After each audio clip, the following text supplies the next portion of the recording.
Welcome to Take 5, your 5-minute inspirational message from Solid Rock Drogheda. On the 30th of December in 39 AD, a son was born. A child was given. No, not talking about Jesus. You know the date's all wrong for that. But it was a man called Titus. Now, not that Titus, not the Titus in the Bible. This Titus was a Roman. He was the son of a not so successful Roman aristocrat called Vespasian. And Vespasian was in charge of keeping the streets of Rome clean. He was basically the supervisor of the sanitation department of ancient Rome.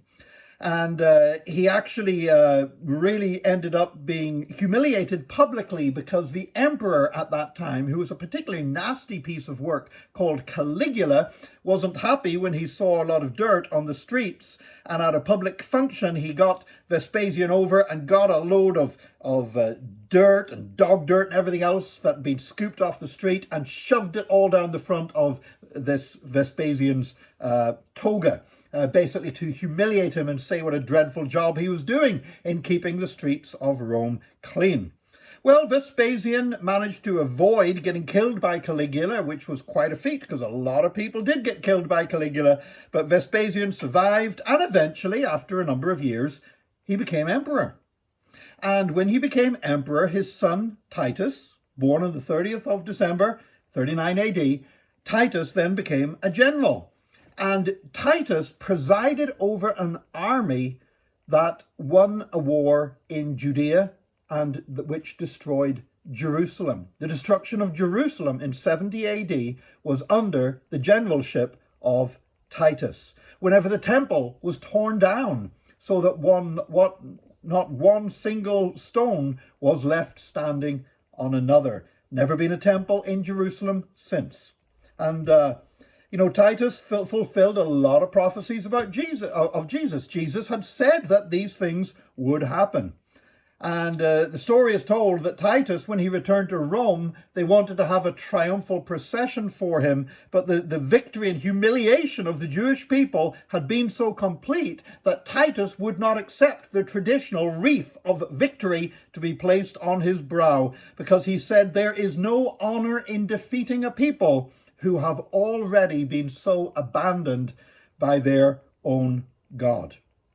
Now today, if you visit Rome, the Arch of Titus, which celebrates that victory and destruction of Jerusalem, is still standing in Rome today. If you go to visit the Colosseum, you will see this huge arch standing close by it, and that is the Arch of Titus, commemorating the destruction of Jerusalem. And beside that arch, between it actually and the Colosseum, is a grove of olive trees. And that's significant. Why? Because the olive tree is a sign from God that he has not finished with Israel. That Jerusalem might have been destroyed, the temple might have been torn down, Titus might have got his big fancy arch, but God is not finished with Israel. In Romans chapter 11, it says this, speaking of the Gentiles, "You being a wild olive were grafted in among them, and became partaker with them of the rich root of the olive tree. A partial hardening has happened to Israel until the fullness of the Gentiles has come in, and so all Israel will be saved." You see, the Colosseum is still there. Well, what's left of it, it's a bit of a ruin today. And Titus's arch, it's crumbling a little bit and a bit weather-worn, but it's still there.